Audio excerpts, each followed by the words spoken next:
Evening all, how's it going? Just making a quick one here. It's the most disturbing, genuinely fucking disturbing example of identity politics I've ever seen in my entire life. Um, Apologies for the relatively shite image quality.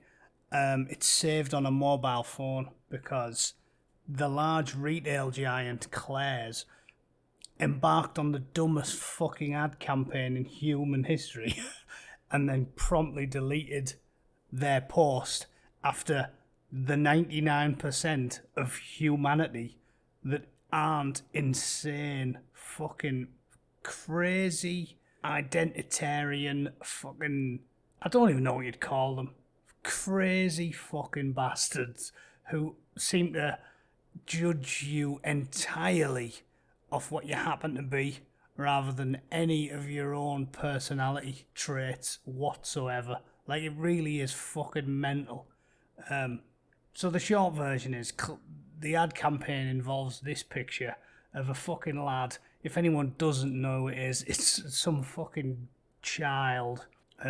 Desmond is amazing. Basically, he's a little kid who's been fucking convinced that he's transgender, or whatever the fuck it is he's doing. He dresses up as a woman and he goes to fucking strip clubs and gay bars, and they basically throw money at him for performing. I use the word very fucking loosely. Not quite as loose as Boy George's arsehole, but, nearly. And he's a controversial figure because I think it's fair to say the vast majority of people, regardless of political affiliation, sexuality, gender, or anything that trivial, I think they all seem to agree that it's wrong. Like, it's fucking wrong. I honestly don't think most gay or lesbian people are okay with the fact that he's as young as he is, being used as some form of political porn. If you think that Greta Thunberg getting used as a political pawn is fucking immoral, you just have to see some of the fucking shit this kid's been up to. I don't even want to get into it. I'll put some links in the comments if you don't know who he is. There's a few videos that'll illustrate it better than I can. Just be prepared to fucking cringe so much your neck snaps if you watch the fucking things. So Claire's paid the cunt's mother. I'm sure it's his mum who seems to be exploiting him, making as much cash out of it as she can. I'm sure it's Claire's who's paid the mother, and they've then used him for an ad campaign. They put this post up, and proving my point, it basically seemed to garner almost unequivocal condemnation from absolutely everybody. Like, it wasn't like it was review bombed by some fucking right wingers. It seems to be everyone that's seen it was pissed off. So going through some of it, there's the original post. It says, looking for something to do? Why not try a new look? Check out our hair tutorials on At Home at Claire's at claire's.com. Desmond is amazing. Love Claire's. Now, just look at the response to this disturbing picture. 1.6 thousand interactions. No fucking upvotes there, is there? It's just angry people, upset people, and laughing people. Yeah, that was me. I was one of the ones laughing. I will never shop at Claire's again, and I will not be taking my daughter. I'm so glad the one by my house went out of business. Yep, you know the crack, Maria. Jennifer Kimmel, you are promoting child abuse. I will never set foot in Claire's again, and I will inform as many people as possible of your exploitation of a child. You are not progressive or woke. You are dangerous. Very sensible, Jennifer. She's probably just a Nazi. This is so sick and disturbing. That poor child. Thank God I'm well past my Claire's years. Fucking. Well, I'm never going into Claire's again, and neither will my daughter when she's old enough. Even with all the Photoshop and makeup you can muster, this poor child's eyes still paint a troubling picture of abuse, dysphoria, and desperation for, I guess, parental approval. Fucking hell, 960 likes and upvotes there. Brett, you can't say it. Kelsey and Laura can get away with it, but you happen to have been born male, you horrible cunt. Tundra, needed to have different jacket on him. Picture is all centre gaudy. Priorities, Tundra. Worrying about the fucker's jacket. That seems to be the only relatively impartial comment I can find on there. Jose Manuel. Nothing like over-sexualizing children and promoting gender dysphoria. Yeah, there's nothing like it. I like that comment as well. 0 days without honk. Dan. Wow, let's support grooming kids. Great luck, Claire's. Ooh. 663. Tommy, like this photo to throw OP into a wood chipper. I'm guessing English isn't Tommy's first language, but I do agree with the sentiment. Jake, I'm obviously disgusted by the company, but I'm honestly proud of all these comments. I think we can agree there as well. Fucking look at that guy. Forrest, this poor misled child in 15 years. They don't just have gender dysphoria, these people. They have fucking brain dysphoria in general, because if some scrawny fucking rainbow-haired fucking mad fucker like this, whoever that is, Lorelei Bailey, if they honestly think they're going to be able to murder all the Nazis, they've got another fucking thing coming. You know who has to take care of murdering Nazis?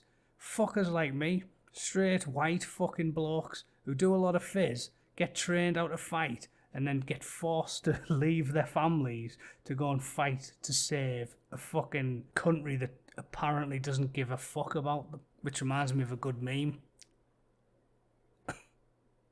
What else have we got? Laughs in 40% suicide rate. Yeah, I don't think they've got the numbers to get that shit done. Why is Desmond pictured here with convicted killer Michael Alig? Why is the name of the date rape drug Hypnol on the art behind them? Is this a good spokesman for the company? Now, this is the one that fucking led me to my stunning realisation. Now, I'm not going to bore you with any more of the comments. There's fucking hundreds of them. Post after post after post of people just saying, this is fucking disturbing.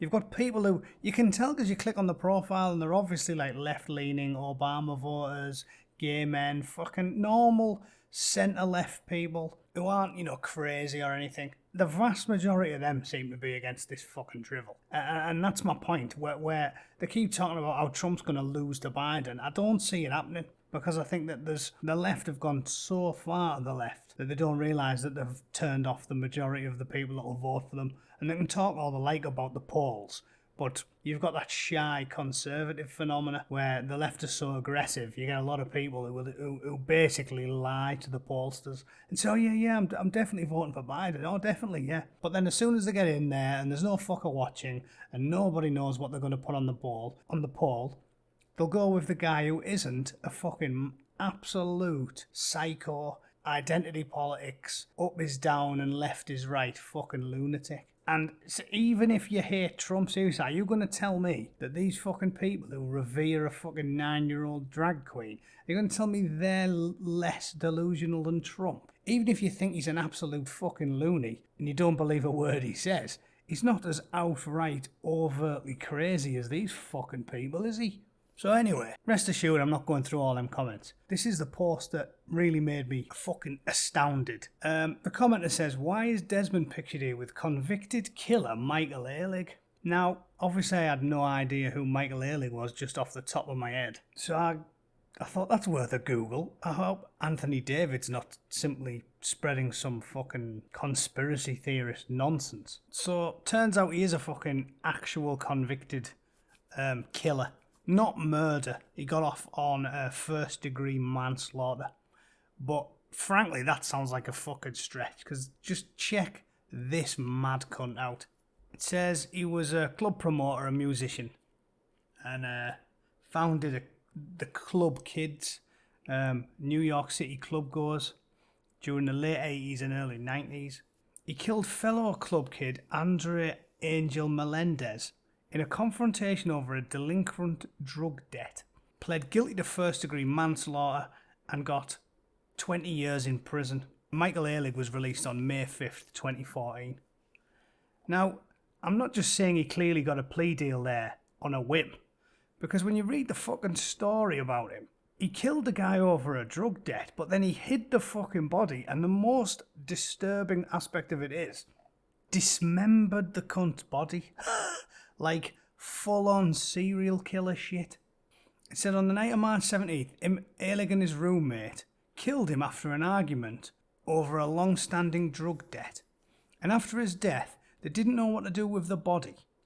Said they initially left it in the bathtub, which they filled with ice, and after a few days the body began to decompose, and after discussing what to do with it, Riggs went to Macy's to buy knives and a box, and in exchange for 10 bags of heroin, Alig agreed to dismember the body in the fucking bathtub. He cut his legs off and put each of them in a separate garbage bag, then into separate duffel bags, and then he threw them all into the Hudson River. The rest of the body was put into a large box Riggs found in the basement of their apartment. So that's not just me being hyperbolic. I think you can get away on a manslaughter plea if you accidentally kill someone and then fess up. But if you kill someone, wait a few days, and then cruelly dismember the fucking body in the bathtub like some sort of movie serial killer, you're not just an accidental killer, you're a fucking mad cunt. Like a severely disturbed mad cunt. Chopping bodies up in the bathtub is no fucking joke. Not that I've ever done it, of course, but fortunately we get high-powered weaponry to kill people and we don't have to dismember them afterwards, but it's no joke fucking around with dead bodies. It's not pleasant.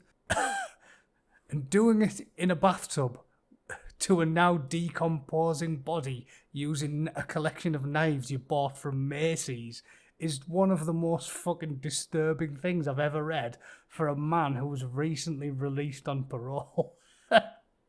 So there he is. Michael Alig, fucking maniac. Body dismembering, bathtubs a go-go, fucking raving lunatic. And here's the fucking disturbing part. I've finally got to it.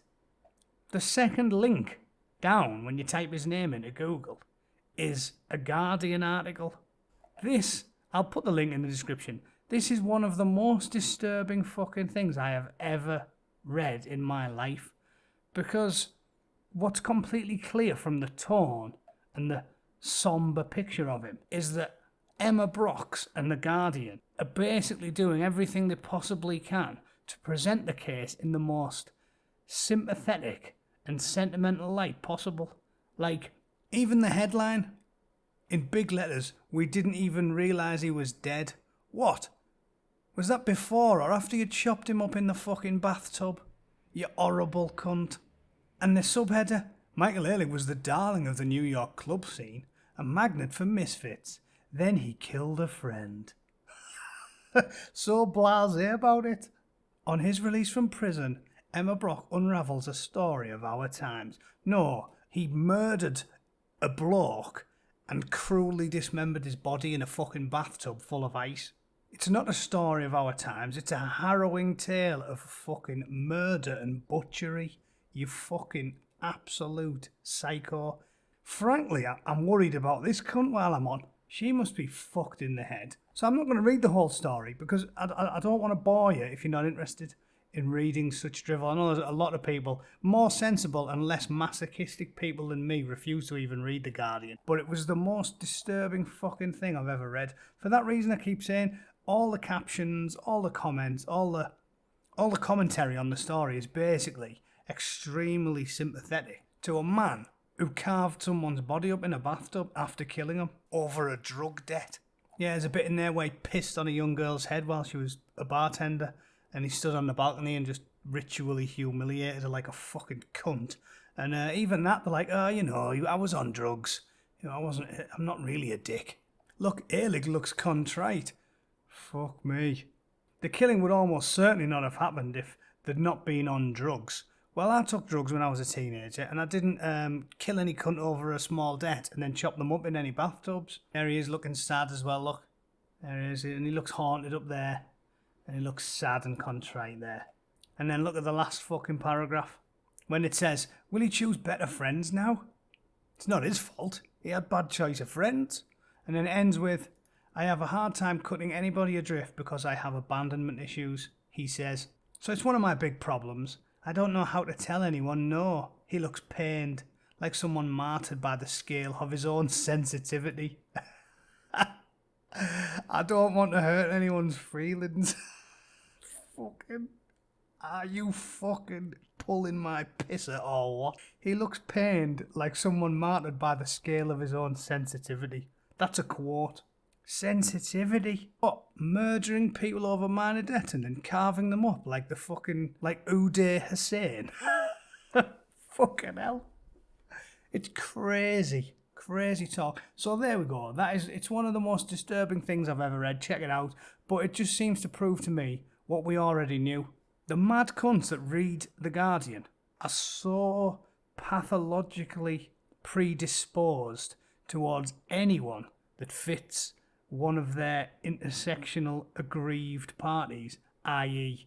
LGBT, trans, black, Muslim, disabled, lesbian, you fucking name it. They will forgive them any sin, up to and including chopping someone up in a bathtub. That's how brain dead these fuckers are. And I think I'll have to have a word with Emma.